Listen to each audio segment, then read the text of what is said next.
Hello, everyone. My name is Yasmin Euphemia, aka Sugar. And I'm Beverly, aka UK Fluffy Chick. And together we are the founders of Support a Sis-Star Network. And we have an eclectic brunch here, very interesting brunch with us this evening to talk about their venture, their project. I'm so excited to hear about it. Everybody introduce yourselves, say your name, say hello. Right, I'm Cynthia Kofi. I'm the co-founders of Owari Kids. I'm Kofi Owusu, one of the co-founders. Yeah, He just popped out the side there. Yeah. Wow. And my name is Ben Boateng Owusu. I'm also the third and final co-founder of Owari Kids. Right. Excellent. Hello and good evening to you all. And I just want to point out that this is an international link up because Ben, tell them where you're there, Ben. So, I'm currently in Accra, Ghana. I moved out here probably about, when was it, about 18 months ago now? Yeah. Yeah, about 18 months 18 ago. months now. Yeah. So loving it. Everyone should come over. Trust I'm me. not being paid by the Ghana Tourism Board. Maybe they should. I have visited, and trust me, I do want to come back again. So don't worry about that one there. But a little bit more background about yourselves and where your concept of Owari Kids, what made you guys start that up? Who wants to go first? Who wants to take the reins? Yeah, I guess I can go. So in terms of information about me, so yeah, my background is actually in engineering, so electronic engineering.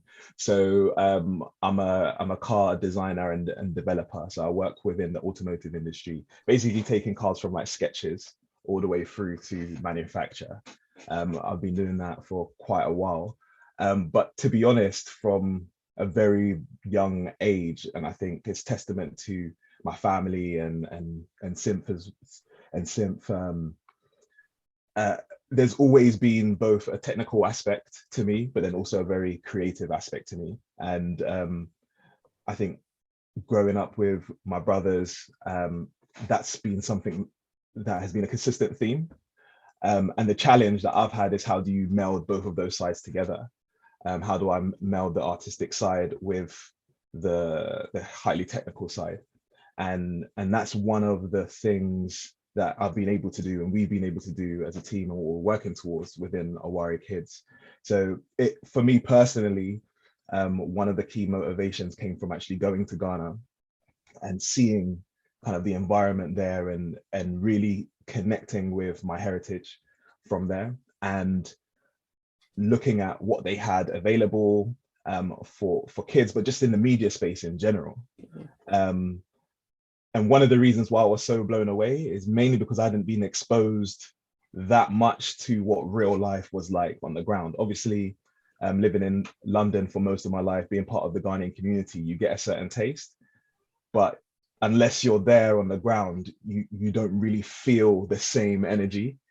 And that's as a result of me not knowing that, is as a result of probably not going back and forth so often, but at the same time, there not being a lot of media that I could actually consume. And so in discussions with actually one of my Lebanese friends, he mentioned to me that he was in the media industry because he was tired of how, the news were depicting like the Middle East and where it was coming from. And so he wanted to be involved in it in order to take those reins. And for me personally, that was one of the key motivations for going into the Owari Kids and starting it up. It was, how do we take more control of the narrative? We hear it a lot these days. And how do I use my interest in both technology, but then also the creative arts, and bring them together to do something positive?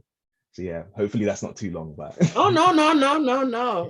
I'm just Ted, you could just go on forever for me, but the video timage won't let us do that.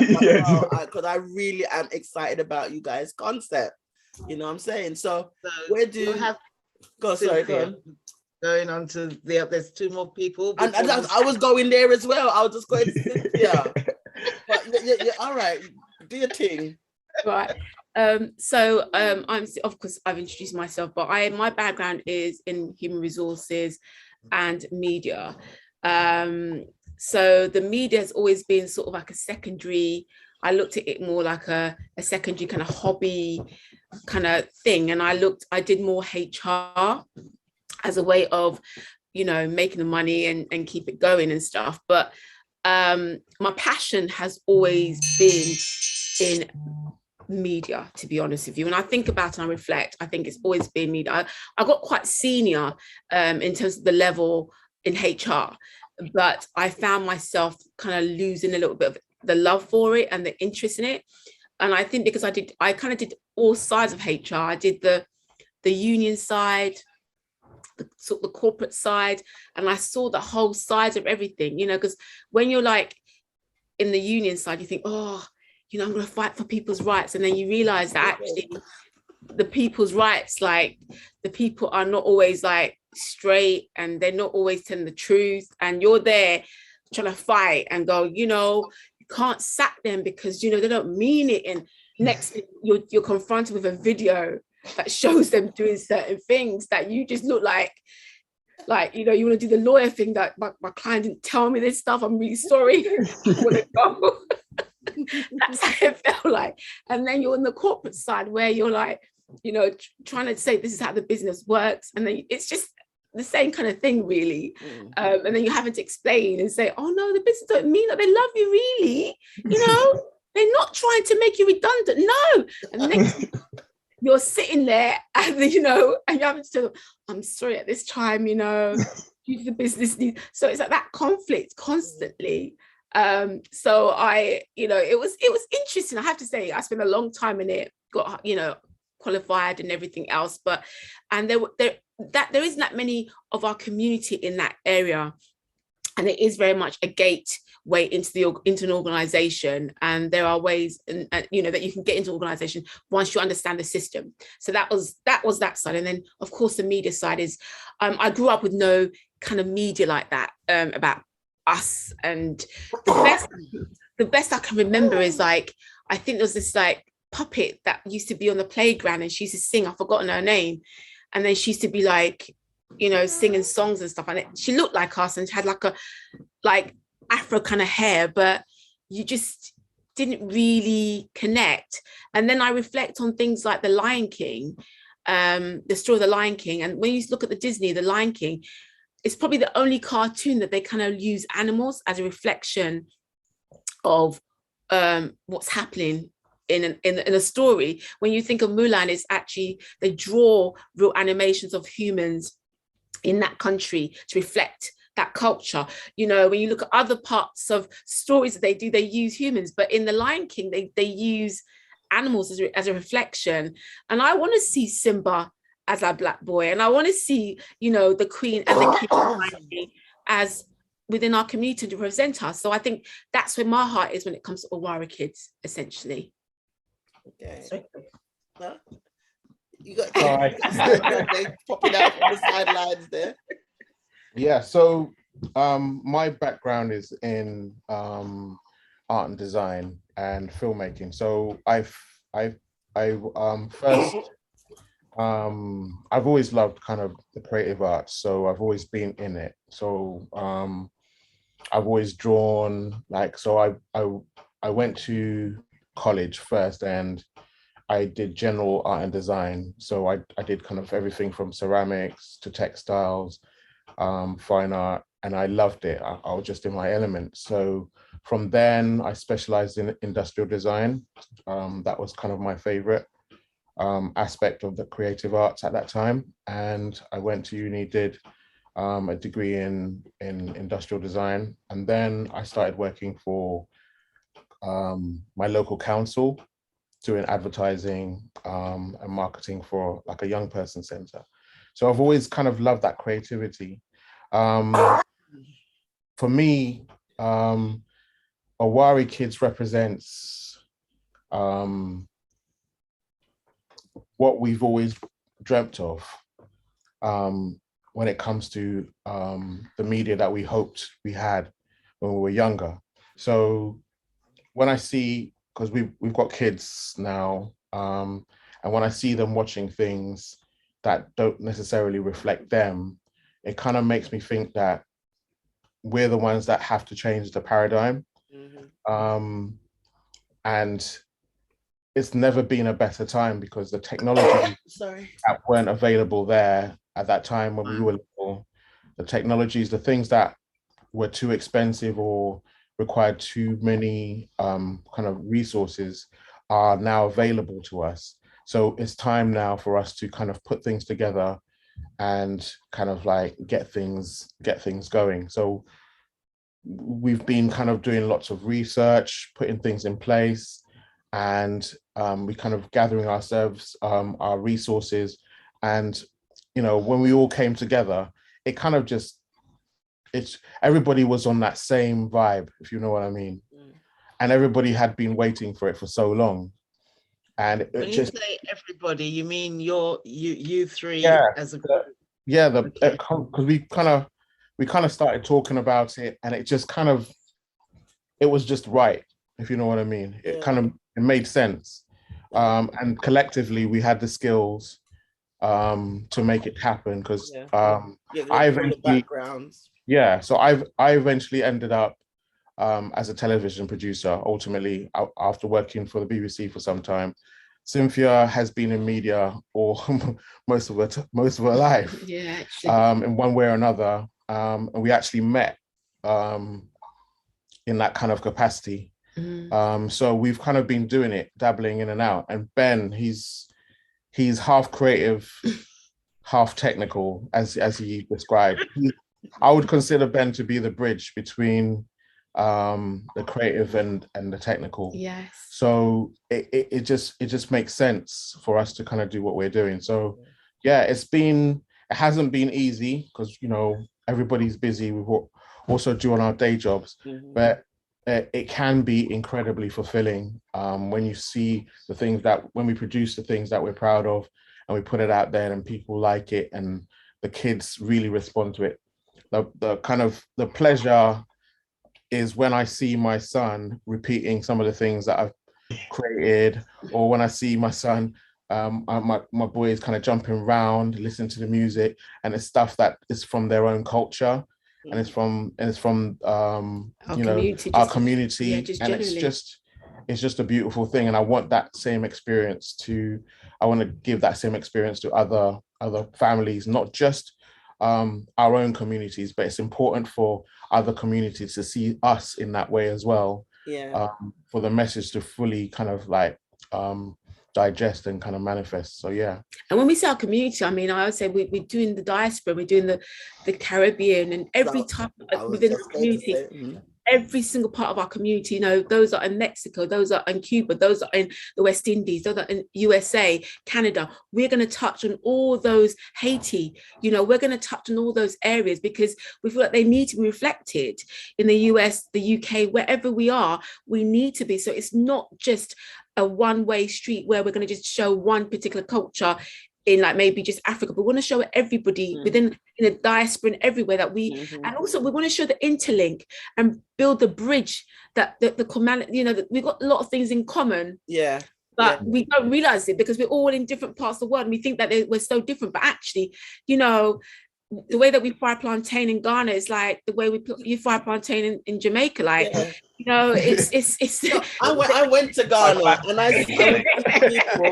I went to Ghana and I saw someone. I'm like, oh my God, is that my? I was like, no, wait a minute, you're in Ghana. It's not gonna be yourself. Because we all, you know, we look the same. We're the same. It's just that we just got dispersed other places, but we're just the same. And it's good to that, you know, from a young age, there's some kind of viewing platform that they can see the link, other than just, you know, slave trade. There's positive links. That's right. You know, our culture is so connected, and for like as a Caribbean child growing up, we didn't really know much about Africa. I mean, I grew up thinking Africa was a country, and the capital of the country was Nigeria, and everybody spoke Swahili. So that was what I understood of Africa.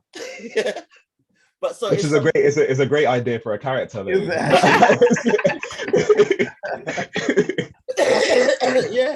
Yeah, that would be a great idea.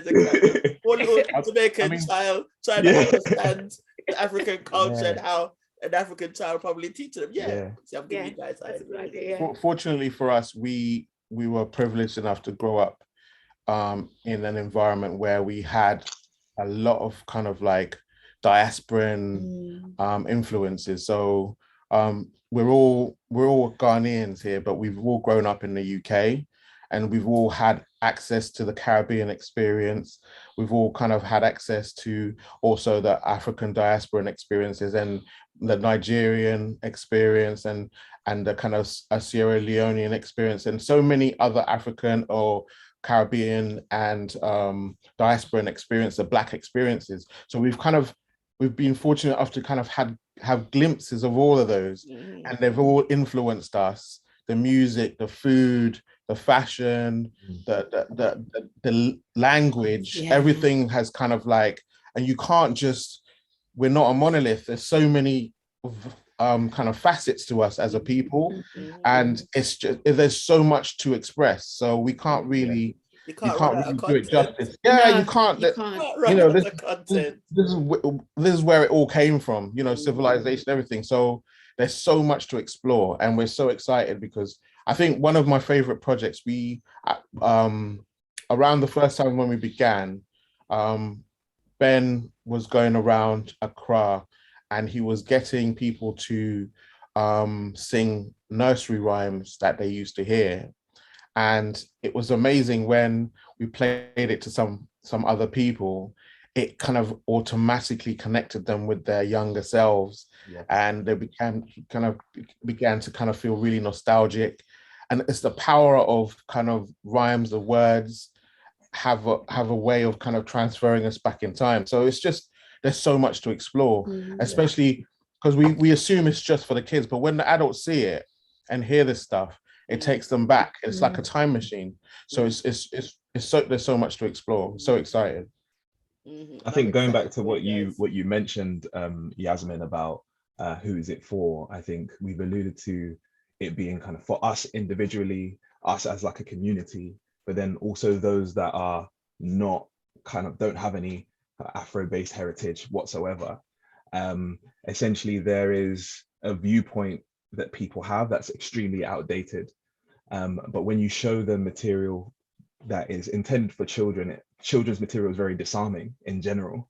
It doesn't matter who you are. And it's educated as well. Exactly, it's educational as well. And I think you made mention to the fact that plantain is cooked in different ways, and sometimes the same way in different areas of the Afrosphere, you could say. But I went to a wedding yesterday, and I think one of the people that got married was actually, they were from Belarus, and they had kind of mixed cuisines.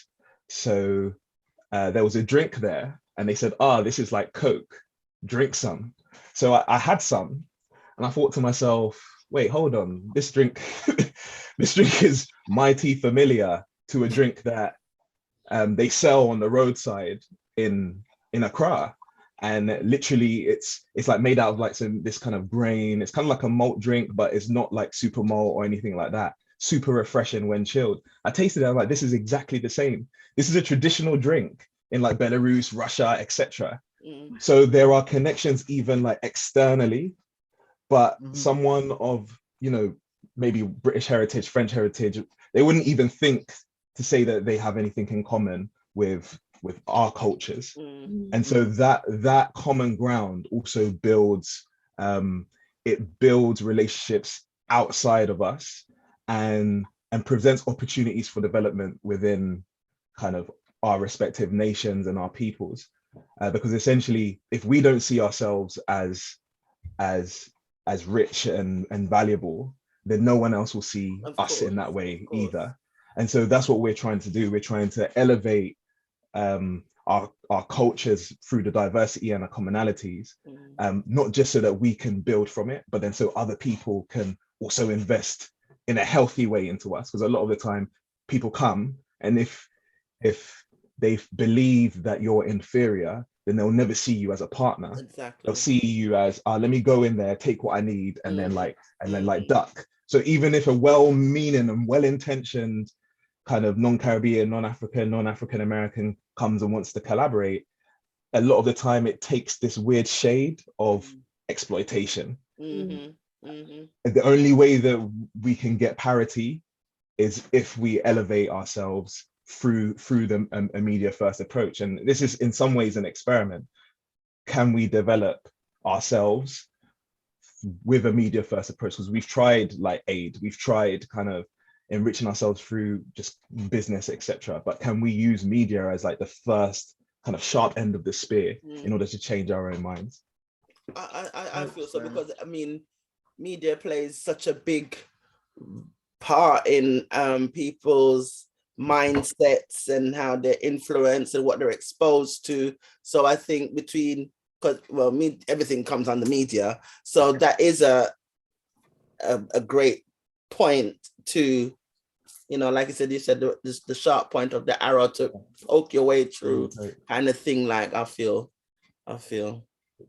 yeah. So the outside of what we're doing in terms of our own productions, really we can't really hit our targets of representing all of the communities that may exist, and by doing it ourselves. And so one of the major things that we're trying to do is, how do we facilitate other creatives that reside in wherever they reside to add to this pool of children's material, because it's impossible. Sorry. In the sense of another culture coming into your thing, like a guess? No, well, not necessarily. So this is essentially like, if you're a South African illustrator, and one day you woke up and you wanted to do something for kids, but because you don't really have any people around you, you don't really have like the exposure to the tools, you've never written a children's piece in your entire life, or maybe you have, but you just don't have the motivation to actually follow it through, or there's no funding, etc. Like, how do you go about it? So it's one thing kind of us being able to do it, but how do we facilitate other people to do the same thing? Because we can't hit that level of, firstly, quality, but secondly, quantity, and then finally diversity, if we're just doing it in-house. So sorry, I don't mean to cut you, because I'm trying to get the platform. So at the moment, Owari Kids is a stream, right? What exactly is it? So yeah, at the moment we have a stream, and we run kind of 30 minutes of content continuously throughout the day on YouTube, and we refresh that every week. But there's also a secondary aspect, which is a workshop. Am I allowed to say so? Oh, fantastic.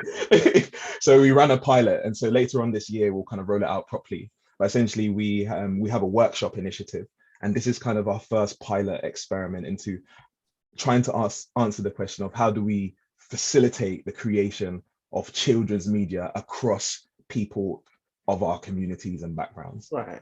And so the form that took was, we ran you could say it was a 2-week kind of content creation challenge, where we got 2 creators from Ghana, 2 creators from Nova Scotia in Canada, and 2 creators from St. Vincent and the Grenadines. And we were able to collaborate with 2 charities, one called YAC, Youth Arts Connection, sorry, and a second charity in St. Vincent and the Grenadines called The Hub.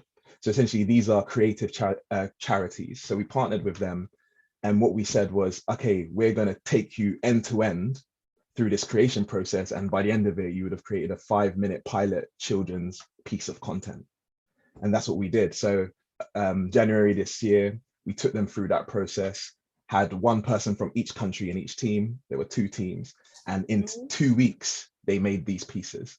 These pieces will be shown and are shown on our stream. We change it every week, but they are shown. And what we want to do is just expand that to more communities, more creatives, etc. And it wasn't just, they were fairly young, so everyone was between the ages of 20 and 30, different backgrounds, different experiences, and different skill sets.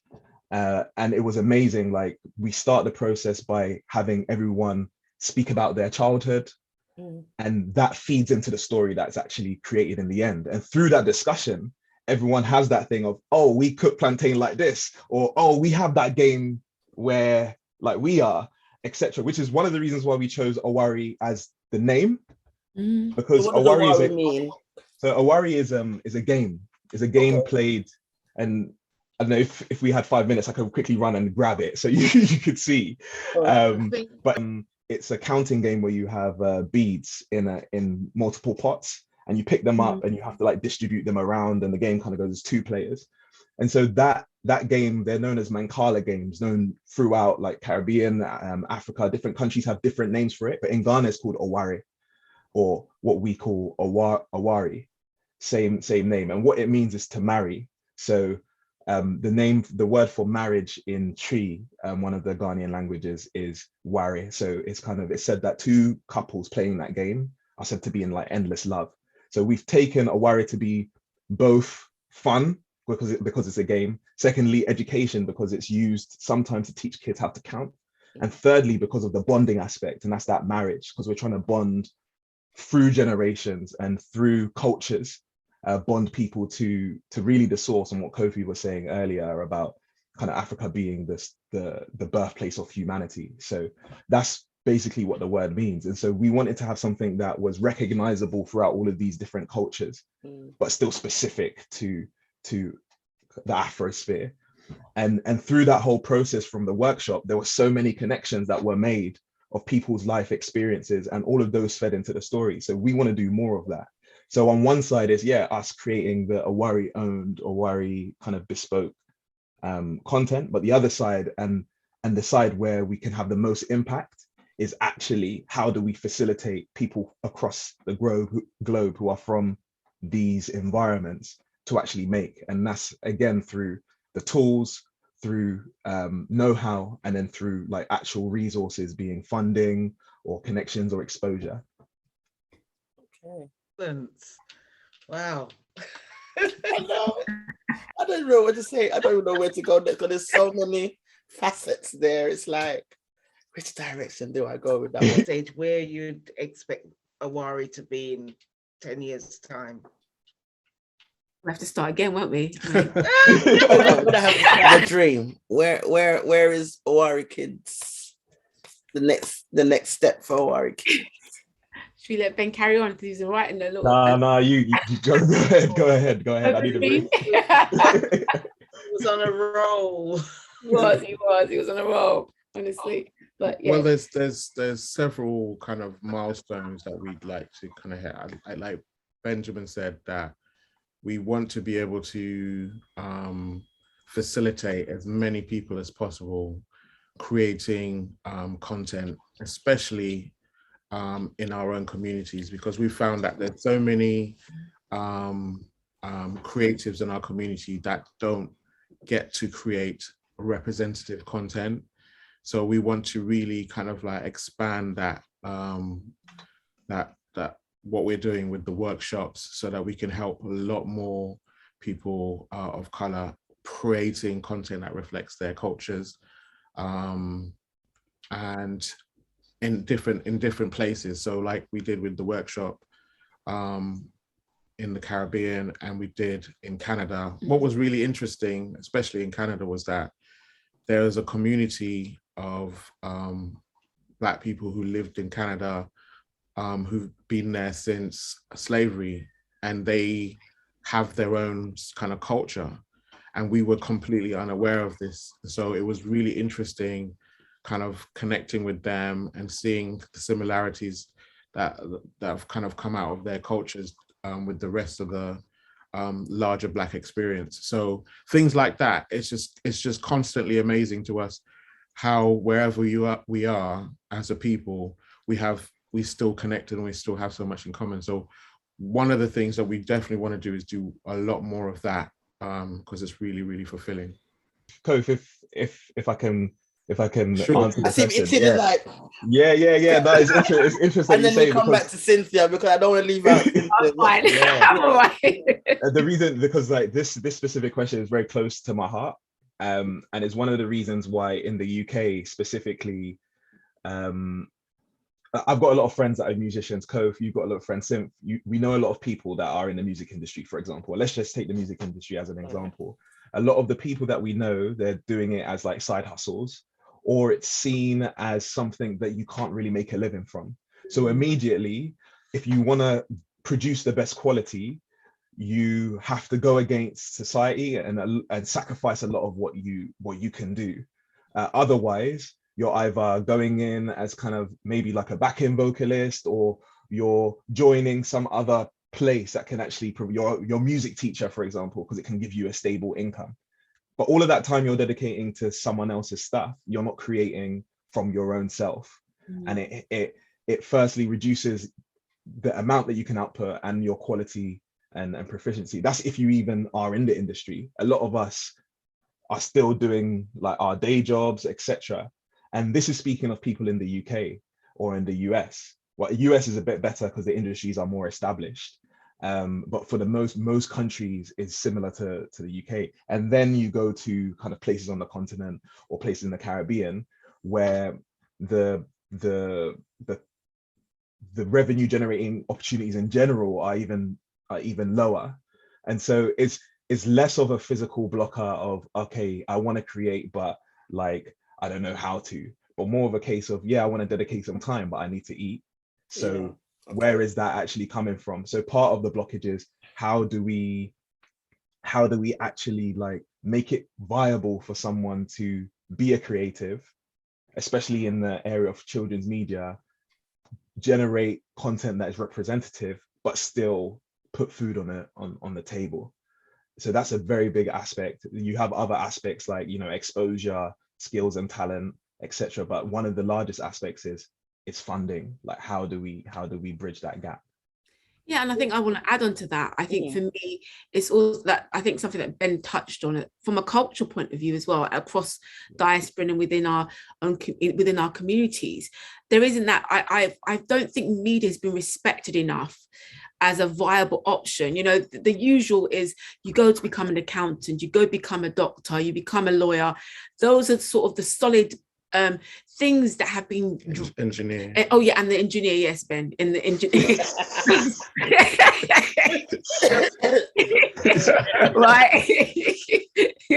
right. So they tell you these, you know, within our community, you know, that is drilled into us, drilled into us, that if you do anything outside of those kind of careers, then you haven't really got a job. You're just basically bumming around, like you might as well just be on the beach, just not doing nothing. They don't see it as work.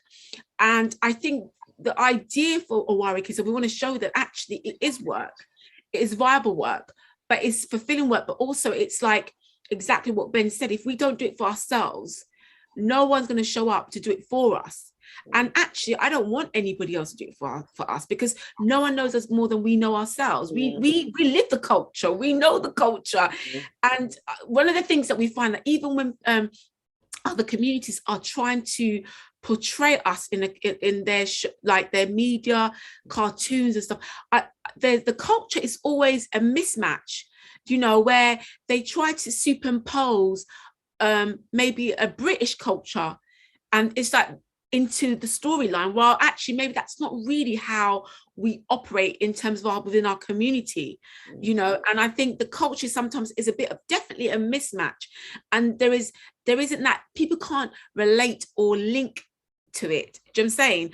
And I think that's where we're going. We want to show the actual culture of who we really are, and for the children to see that actually, you know, when I go to my auntie's house, or when I'm going to, you know, grandma's house, this is the stuff that I eat, and this is the stuff that how they talk, this is the kind of jokes that they make. I mean, one of my best friends is British, but her family are from Jamaica, and she made me like hard food, and she brought back some bami, right? And I was like, oh, this is Gary that you guys have got, man. Right, you guys have got Gary. And I boxed it off, and I thought, yeah, this is really nice. Like, I know what this is, but it's because, and I love it. Do you know what I'm saying? So it's like having that kind of understanding and being able to show that those type of foods in our programming, and also we want to hit them while they're young as well, because that's where you can make the most influence. Between 0 and 7, it's been shown that that's where you make the most impact, and it's then difficult to kind of, you know, when you try to get them at a later stage, they're almost solidified in their way of thinking and their belief system. So if they don't have confidence and they don't believe in themselves, it's kind of difficult to kind of turn them around, to reverse it and say, oh, actually, no, you are worth something. When they've spent from 0 to 7 being told they're not, you know, whether through education system, whether through, you know, the families they come with that. And also, like I said, it's about, if they have got gifts like that from a young age, I want them to see programs like that and think that I can do this, I can make that type of program, and it is worth doing, you know. I mean, they got it sus here. They used to hit the children while they're young, because I remember when I was in infant school, when they used to wheel out the big television with the cupboard door open to watch the program in. So it would be nice to know that they wheel out the television nowadays would be something that's reflective of the diverse, you know, cultures within the school, not just a program. Yeah. I mean, I think that's what it is, because, you know, you remember EastEnders and those type of programs, and they will have our community in those programs, but they don't necessarily always reflect us in terms of who we are. You may have a person that's from the continent of Africa and being African, or even, but they're not really, sometimes the character, you know, they don't really reflect. I mean, I respect you programs like Desmond's, which kind of gave you a bit of a sense of who we are, because it did have the different parts of the community within that, and there was personalities that were shown. But I think that we should have there's not enough, and we need more of it, and honest ones that are who we really are. Like, you know, like we do like to wash our chicken before we cook it. Do you know what I'm saying? And show that type of personality. You know, and the little kids go, just, you know, imagine a cartoon that shows a child just getting the chicken from the supermarket and then not washing it, and then the mum's like, dude, like, you need to wash the chicken. Like, it's that kind of, you know, forcing our culture in the way that we do things. Do you know what I'm saying? And so, you know, it's like when, you know, people get upset about, for example, rice and peas being made with like rice and beans or whatever it was, or peas, green peas. We want to correct that. We don't want it to be a drama where, you know, when it's done on one of these mainstream programs, and then everyone's like, oh, in arms, like, oh, why did you do that? But actually, if we start showing it from a young age, their kids might watch it. They will watch it, and they won't make that. They'll spot it immediately. Like, wait, what are you doing? and you know what? The funny thing is that we've experienced this. So growing up, obviously, Kofi and myself, we're brothers, and Cynthia's my sister-in-law. So growing up with Kofi, I was exposed to a lot of media that maybe I shouldn't have been exposed to, like at the age that I was, like diverse, but both music. This is both from a music side, films, like, and one key area was like animation. And so Kofi was very much into Japanese animation as like one of the sources of his own creativity. And so from a young age, even before I knew of, you know, the Dragon Ball Z or all of those kind of stuff, I had like some hardcore like films, like some seminal films in the house. And so I got a taste of Japanese culture before I even knew what Japan was. Like, and that just progressively, that just happened throughout kind of my childhood to become an adolescent, etc. And then one day in 2016, I actually went to Tokyo with a couple of friends, and it's a crazy place. But most of the stuff that I saw, I didn't even bat an eyelid. But if I were to, I'm not going to go into some of the stuff that I saw, but like, it's because my mind had been primed already. So a lot of it was normalized. Like, I knew, so now coming back, I know that Wagamama's is not authentic. And I can tell you exactly why. I didn't spend very long in Japan, but I was kind of activated by the media, like even before.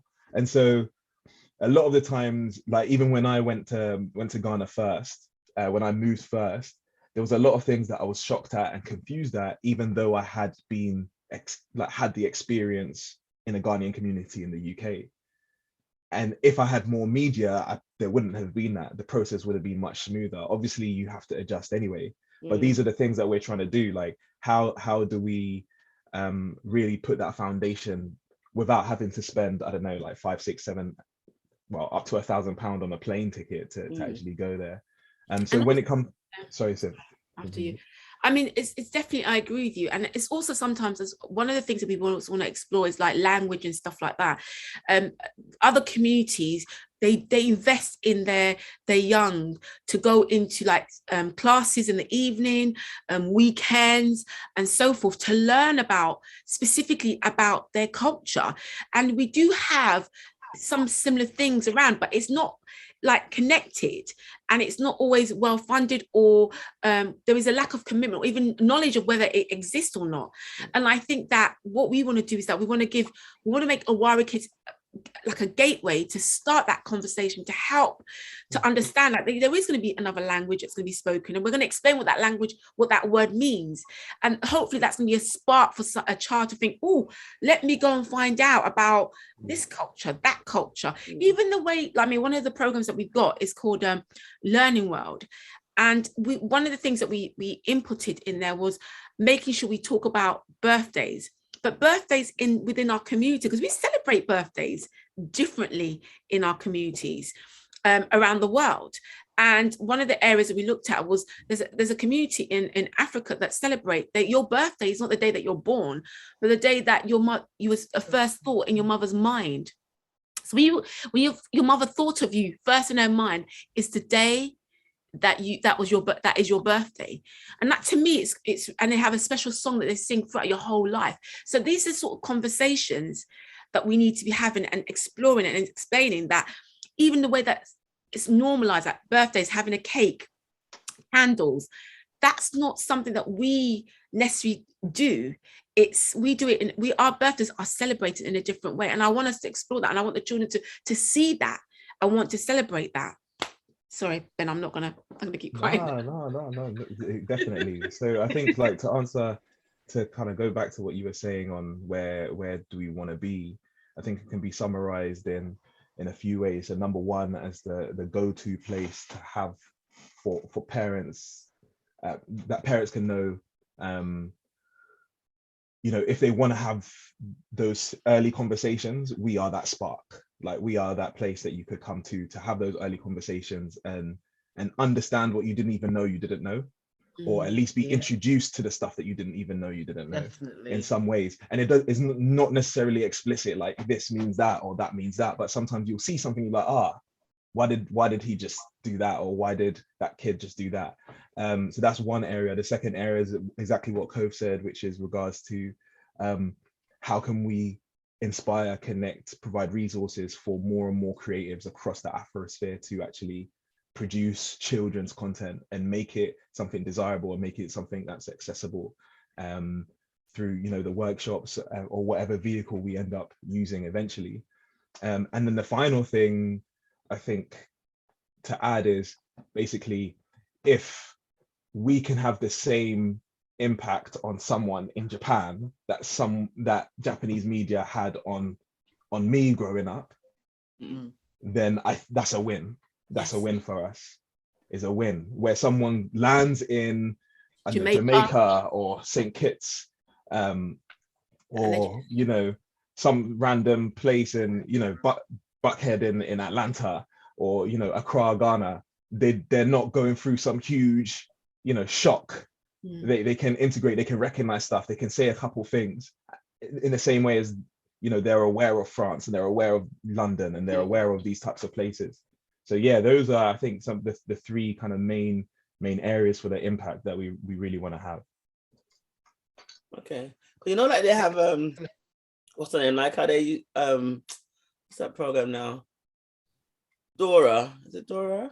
Yes. And she to drop in a few, because I was watching this one time with my friend's kids and I was in Denmark, and I'm sitting there, take a pic, and I'm thinking, because she says a few Spanish things, like to teach them Spanish. So is that, because I did take a look at some of your programming while I was at work trying to sneak and watch it.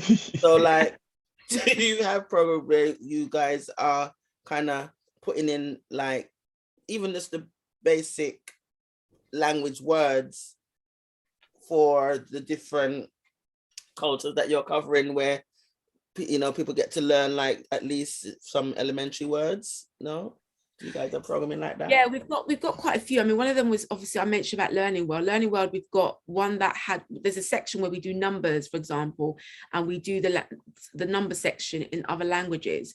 Right. So the first episode that we showed had the language of Shona, which was like in Zimbabwe, wasn't it? So the second episode now is doing Yoruba from Nigeria. Okay. And then it shows the flags of different parts of Africa around the world. Yeah. And so we're trying to show that by saying, right, if you know that, the same way that when you go to school, you get taught French, the numbers in French. Mm-hmm. But so we're trying to do that with the kids so that when they hear those kind of words, it's normal. It's nothing new. If they meet a Zimbabwean, if they meet, even, I mean, we've got another program that we're excited about, and that's, it's basically it's the character of, the marketplace. Yeah. So if you want to go into, so it's a story. I'm really excited about this one. So this is a story of, it's called Alia and Grandpa Nevis go to market. So it's about a young girl who's kind of lives in the Caribbean with her mum and dad, but she goes to her granddad's and she wants to cook, I think, pumpkin soup with her granddad. So she goes to the market with her granddad, and they just and the whole atmosphere of the Caribbean is Jamaica. It's set in Jamaica, and you've got the authentic patois being spoken, and it's all about teaching children how to count from 1 to 10. But it's got different ways of doing that, but using the things that you would find in a Caribbean household or in a market to do that. So we're using the things that a Caribbean person would like. I think when we were talking to one of our friends, she was basically saying that even our generation have lost that aspect of it because we've become so kind of like Western. Mm-hmm. So some of the second or third generation Caribbeans may not recognize some of the things that this show would kind of point to, some of the objects or some of the ways that things are referred to. So it was just for me, it felt nostalgic because I remember some of my Caribbean friends and when I went to their houses and the kind of way their parents talked. But it's also interesting to see to kind of absorb the whole atmosphere, because when they're in the market, you hear the market callers calling. Yeah. But that's also reminiscent of something like in Ghana, where in the marketplace, and the same kind of vibe and the style. Yeah. And it's just amazing. So that's something we want, that kind of the Caribbean patois, because a lot of the times we tend to see it as some kind of like lower class or some kind of lesser language or way of communicating. And we want to tell people and let them know that that's not the case. This is a way of speaking in its own right, and it's just as valid as any language everywhere. Yeah, and it needs to be respected because it's got history, it's got culture. It comes from, there's a story behind that language. And we want to express that and say, you can't, it's like you're trying to divorce a story. When you get rid of a language, you're taking a story and a history away. And so to have a cartoon like that, that's going to take people to the market and to be able to also learn how to cook pumpkin soup, to be honest with you. With a bit of seasoning, properly. Let's keep it like you know what I mean. It's gonna be nice, and there's certain things that we've put in there, like we've done in the script that shows. I mean, there's little, like, I think one of the foods was it the food that has been put in there that you're gonna be like, oh, I remember that, like, the little, it's called, is it like an ice pop or something like that? Yeah. I forgot what it was called. What she called it. We got the actual name from where in Jamaica, where it's like an ice pop, but there's an actual name for it that is used in Jamaica that makes a special brand that it's almost like like Milo in chocolate, you know what I mean? But it's the specific. So we're going there, basically. We are going all the way there, deep. And we're going to make people understand that our culture is not less than. It's a culture. It needs to be respected. It needs to be understood and celebrated. And if you step foot in Jamaica, understand where you are and respect the people that are there, basically. Yes. Or anywhere else in the world. But unfortunately. Sorry, just before we close, I just wanted to say, just off the back of what Kof said, everything that you've seen on the stream is just the beginning. It's basically what we've been able to rustle together. Yeah. With our, there's way more coming. And no, so I'm excited to see it. And so essentially, like, yeah, just stay tuned to what we have. No, I've We'll sent it all out there to my kids. Like, look, we need to watch this. Yeah. You need to be Way more sending coming, it so. to the adults as well. Yes. Yeah. Yes, definitely. Yes. We had a few comments from adults that saying that I'm watching it for myself. I'm not even watching it. Yeah, of course. I want to learn something about this, you know, and because like Kofi mentioned that people have missed that, you know, there's a gap in generations of learning these different cultures and stuff like that. So the adults can also learn and grow from it and stuff like that. So it's definitely the way forward. And we want you just to send it out, like Ben said, this is just the beginning. You know, we are going to be going through it and making sure that everybody can have a taste of what it means to be in our community, essentially. Yes. So love it. gosh. I could go on forever because every time you talk, I'm feeling points that I want to draw on, but I'm thinking, no, I'm not going to take up the time. Let them talk. Because, like, do I have enough time to say this at least? Because, like, I remember, like, years ago, I was around a lot of Nigerian people, and I was doing a sewing because I sew. So I was doing a sewing class with this Nigerian woman, and like sometimes they forget that I don't speak Yoruba, and they start speaking Yoruba. But without knowing what the words meant, I knew what they were saying, because even like some of the words that they use, we say it. Because like I remember one of the women picked up the fabric and she goes, "Oh yeah, flenke." I'm thinking, we say that, like, you know. And she goes, "Oh, sorry, I forgot you don't speak Yoruba." I said, "No, but I know what you meant. I know you're not talking about me. You're talking about material and how, you know, flanking the material words." I'm thinking, we say that. So there is such a connect, and it's good that, you know, you guys producing the content and have, you know, you're going to be creating so much content that's going to be educating on all levels. Yeah, we start with the kids, but everybody can be involved in the education, and I think that's a great thing. And I'm just excited for where it's going. And you know, the fact that you guys came up with the concept, it's ja work that. You know, we need our youths then to be educated. So the inspiration came from the Most High into you lot, and look how you guys just all connected with your backgrounds, of your working backgrounds, everything. It just gels, it just makes sense. And you saw that the link to make it make sense is happening. It's a go on, it's a go fly, big things are going on. Thank you. And that's all I have to say on that one. Thank you so much. Thank you. It was lovely to have this interview. Thank you all. Really appreciate you coming on. Great. No, but thank you for coming, and you know, really thank you for accepting the invitation to come in. Yeah, it's been great. Could go on forever. Please keep in touch. Oh, definitely. Yeah, must go part 2 and just keep you guys up to date and stuff. Yes, definitely, without a doubt. All right, bye guys. All right, then we'll wrap it up. That's a wrap. Bye. Bye. Thank you. Thanks a lot. Bye. Great meeting you. I'll be on the channel tonight.